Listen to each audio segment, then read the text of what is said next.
Félix Desretours, je suis étudiant et j'étais capitaine de l'équipe rapporteur A4 moteur du hackathon.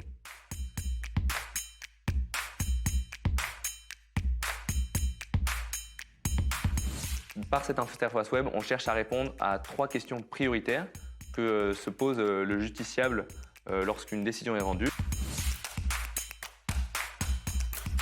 La personne a la possibilité de regarder les décisions qui ont été prises à son égard, qui sont des décisions qui sont sous un format simplifié mais qui ne dénaturent pas voilà, le sens du texte. Donc s'il y a un mot qui a un vrai sens juridique, on va préférer le définir plutôt que le paraphraser.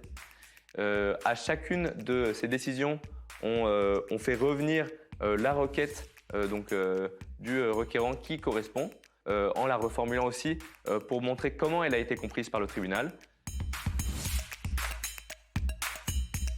Nous donnons au requérant la possibilité de voir une frise chronologique où on peut voir toutes les étapes par lesquelles est passée la procédure, mais aussi tous les événements précédant la procédure qui ont une influence sur celle-ci.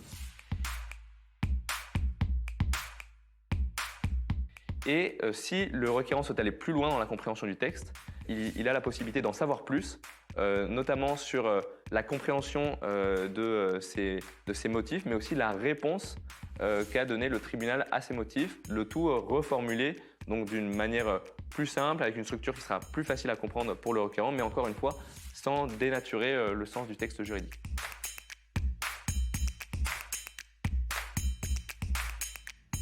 Pour chacune de ces parties, il est possible ou de la consulter sous format texte ou de l'écouter sous format audio pour peu qu'on ait des difficultés de lecture.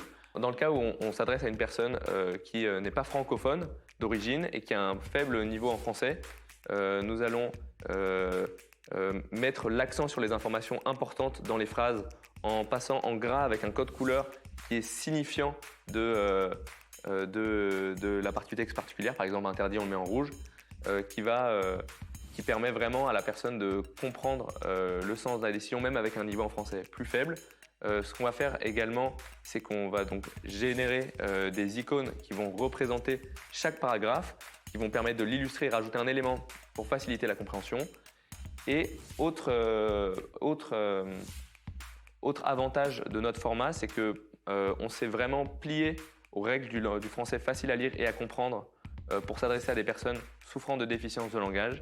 Donc, c'est-à-dire qu'on a calibré notre modèle pour qu'il passe à la ligne à chaque fois qu'on passe à une nouvelle information dans la phrase, pour qu'on évite les propositions subordonnées qui rajoutent de la complexité syntaxique à la phrase, pour éviter les préfixes qui rajoutent de la complexité sémantique. Donc, par exemple, au lieu de dire irréprochable, on va dire non réprochable.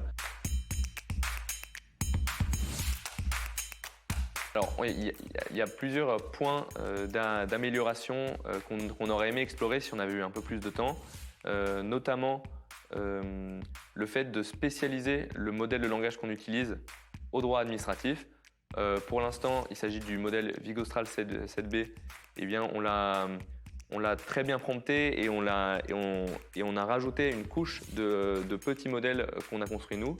Mais ce qu'on aurait bien aimé faire, c'est fine-tuner le modèle, quitte à prendre un plus gros modèle et ensuite le distiller dans un plus petit modèle pour qu'il soit vraiment spécialiste du droit et qu'il soit encore plus pertinent.